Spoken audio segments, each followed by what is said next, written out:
في يوم من الأيام اتعرضت في شغلي لخسارة كبيرة وخسرت أغلب رأس مالي باستثناء الشقة اللي ورثتها من أبويا الله يرحمه. فاضطريت وقتها إني أبيع الشقة وبفلوسها أرجع شغلي تاني زي ما كان وأقف على رجلي من تاني. الشقة دي أبويا ورثها من أبوه من زمان وعمرنا ما دخلناها غير مرة ولا مرتين بالكتير. لذلك الشقة كانت مبهدلة جدا، فعشان أي زبون يشتريها كان لازم يتفرج عليها الأول. عشان كده كلمت سمسار يشوف لي زباين ليها وكمان يشوف لي عمال ينظفوها، ويا ريت الكلام ده يكون في أسرع وقت ممكن. المهم تاني يوم كلمني السمسار وقال لي العمال جاهزين، قلت له خليهم يروقوها وانا جاي لك في السكه.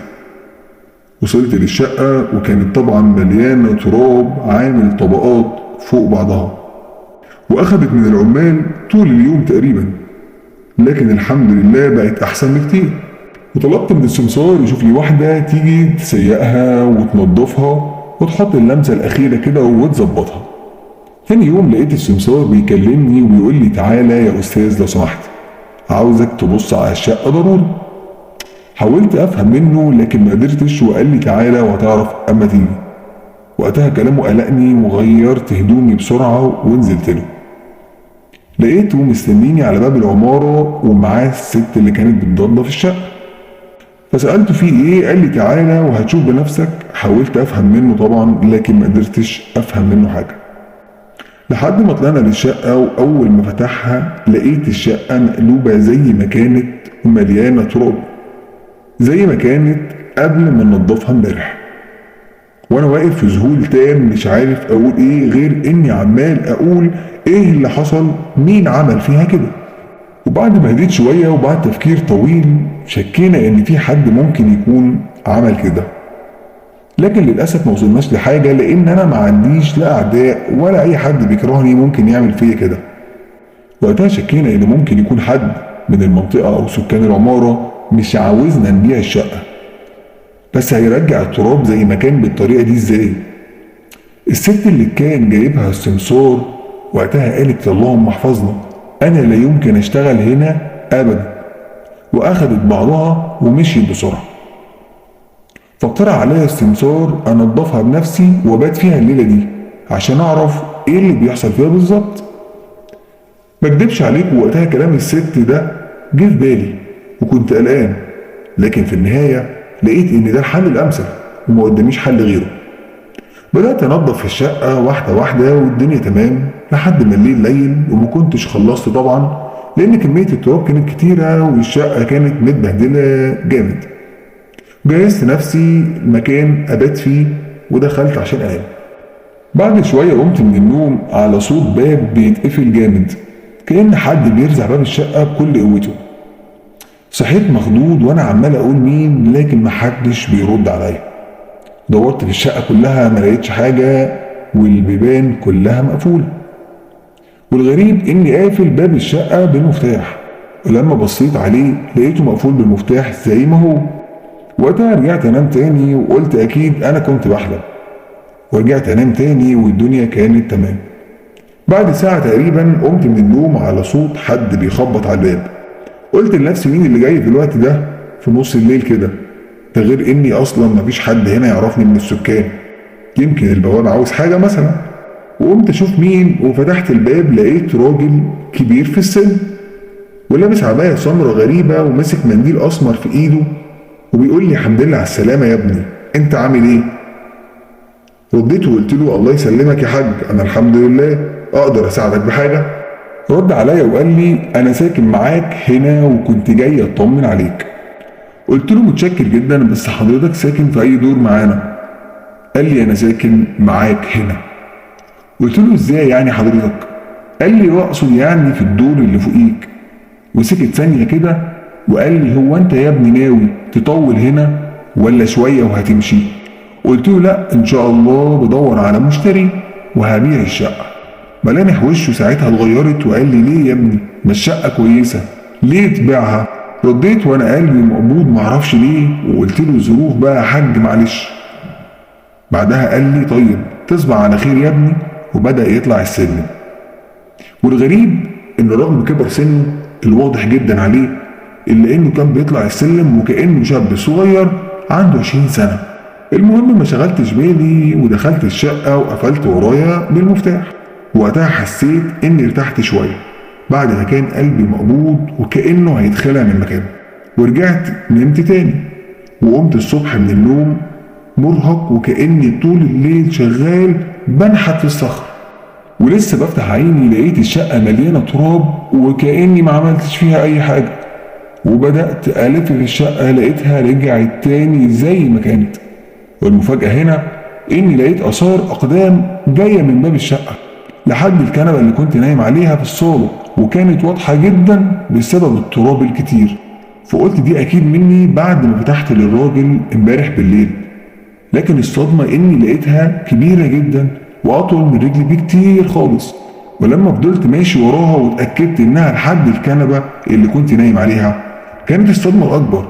لقيت منديل أسمر قماش محطوط على الكنبة. وبعد تفكير كتير افتكرت إني شفته امبارح مع الراجل العجوز اللي خبط عليا بالليل. هنا جريت بسرعة على البواب وسألته عن الراجل العجوز اللي ساكن فوقي. والصدمة الأكبر لما قال لي إنه مفيش حد ساكن فوقي أصلا، ومفيش راجل في السن ده ساكن في العمارة دي. بقيت واقف مصدوم ومش عارف أرد ولا عارف أقول إيه. أمال مين اللي كلمني امبارح ده؟ وبدأت أعيد كل الأحداث تاني في دماغي من أول الباب اللي اتفتح ولقيته زي ما هو مقفول بالمفتاح، والراجل الغريب اللي خبط عليا في وقت متأخر، واللبس الغريب اللي كان لابسه، والمنديل اللي كان ماسكه، ورشاقة جسمه رغم إن سنه كبير، وآثار الرجل الطويلة بطريقة غريبة ومستحيل تكون رجل بني آدم عادي، والمنديل الأسمر اللي لقيته في الشقة وجنب راسي وأنا نايم، والآثار اللي وقفت عند الكنبة اللي كنت نايم عليها. يعني أنا كان ممكن يحصل لي حاجة امبارح؟ وإزاي الآثار دي وصلت لحد عندي وأنا نايم ودخلت منين؟ دماغي كانت هتتجنن، ومبقتش فاهم إيه اللي بيحصل لي، وكأني في حلم عاوز أخلص منه. وقتها البواب حس إني تعبان، قعدني وجاب لي كوباية شاي وبدأ يهديني شوية وشغل جنبي قرآن. بدأت أهدى شوية فعلا وأسأله إذا كان حصلت حاجة غريبة قبل كده في الشقة. البواب بدأ يحكي لي إن الشقة جالها قبل كده أكتر من حد عشان يأجرها، لكن في منهم اللي كان بيمشي من غير ما يقول أي سبب للرفض، ومنهم اللي كان بيأجرها وبعد يومين يمشي ويسيبها ويقول إن في حاجات غريبة بتحصل فيها. وفي منهم جاله نفس الراجل اللي جه لحضرتك بالليل وكان بيجي لهم في نفس الميعاد برضه، لكن طبعا ما كانش في حد بيصدق الكلام ده. واقترح عليا في الاخر اجيب شيخ يشوف الشقه. وقتها كنت خايف اطلع الشقه لوحدي، فسالته اذا كان يعرف شيخ كويس ممكن اروح له. قال لي تعالى نصلي العصر ونروح لشيخ الجامع، الراجل ده كويس وبيساعد ناس كتير. بعدها رحنا صلينا العصر وقابلت الشيخ وحكيت له على كل اللي بيحصل معايا. ملامحه اتغيرت شويه لكنه فضل يسمع للنهايه. وبعد ما خلصت قال لي طيب هو المكان ده بعيد من هنا؟ قلت له لا المكان قريب، ممكن لو حضرتك فاضي نروح دلوقتي. قال لي طيب قوم بينا يلا نروح على هناك، وهناك الامور هتوضح اكتر. واتحركنا ورحنا الشقه، واول ما دخلنا سمى الله وحسيته متوتر شويه. بدأ يلف في الشقه شويه وبعدها قال لي يلا بينا. سألته على فين يا شيخ؟ قال لي تعالى وهفهمك، احنا لازم نمشي دلوقتي.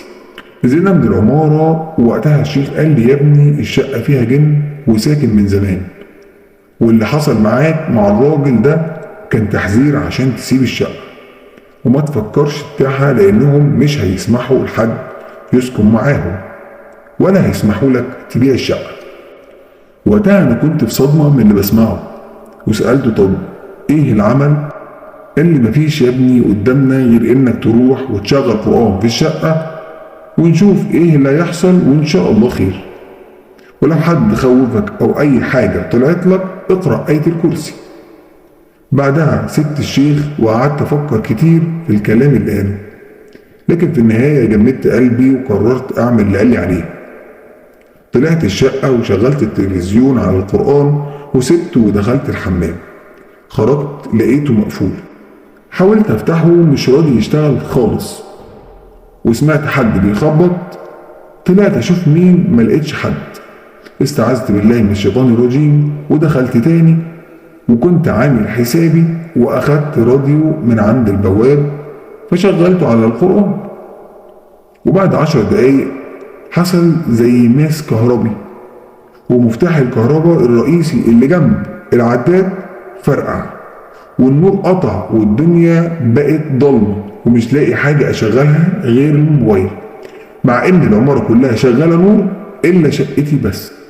والموبايل لو شغلته أقل من ساعة وهيفصل شحن، ومش هعرف أشحنه تاني بعد ما النور ما قطع. شغلت الموبايل على القرآن وزي ما تيجي تيجي بقى. القرآن فضل شغال وأنا نمت جنبه. بعد حوالي ساعة صحيت على صوت ضحك جامد وهزار في غرفة من الغرف، وبصيت على الموبايل لقيته فصل شحن، وكأنهم كانوا مستنيين الموبايل يفصل وإن القرآن كان حاميني منهم. لكن المرة دي أنا فاهم أكيد إيه الضحك ده وعارف سببه كويس. مرضتش أقوم من مكاني وفضلت أكرر آية الكرسي لحد ما لقيت الصوت اختفى لوحده، وعيني راحت في النوم تاني وأنا قاعد بقرأ القرآن، وحسيت إن في حد بيزقني من على الكنبة، ومرة واحدة كأن حد ضربني بالرجل وقعني على الأرض. اتعدلت بسرعة من على الأرض لقيت الباب بيخبط. كل اللي فات كوم واللي أنا فيه دلوقتي كوم تاني. خفت والرعب زاد جوايا. كل ده والباب بيخبط وأنا خايف أفتح. افتكرت آية الكرسي، جيت أقرأها صوتي مش طالع. الخبط على الباب بدأ يزيد والصوت بيعلى بزيادة، وكأن اللي بيخبط هيكسر باب الشقة. وأصوات الضحك رجعت من تاني، لكن المرة دي أعلى وأوضح ومرعبة أكتر. من كتر الرعب اللي أنا فيه حاولت أتشاهد، لكن صوتي برضه مش راضي يطلع. وفجأة باب الشقة اتفتح لوحده، وفي حد واقف جنب الباب مش باين منه غير خياله الأسمر، الطويل، وبيقرب من الباب ببطء. وحسيت اللحظة إنها النهاية، وقلت يا ريتني مشيت مع الشيخ وما رجعتش هنا تاني. وفجأة سمعت صوت أذان الفجر، وساعتها اختفت الأصوات ولقيت الباب مقفول وكأن مفيش حاجة حصلت أصلا. وقدرت وقتها أتكلم بعد ما صوتي ما كانش راضي يطلع أصلا، وفضلت أقرأ آية الكرسي وأنا بعيط وأقول الحمد لله الحمد لله الحمد لله. فتحت باب الشقة وخرجت جري على بره وأنا بشكر ربنا إنه نجاني من الليلة الصعبة دي، ولولا أذان الفجر معرفش إيه اللي كان ممكن يحصل لي. وهنا تكون خلصت حكايتنا النهاردة. لو عجبك الفيديو اعمل لايك، عاوزين نوصل الفيديو ده ل 500 لايك، واشترك في القناة عشان يوصلك كل جديد. أشوفك الحلقة الجاية، سلام.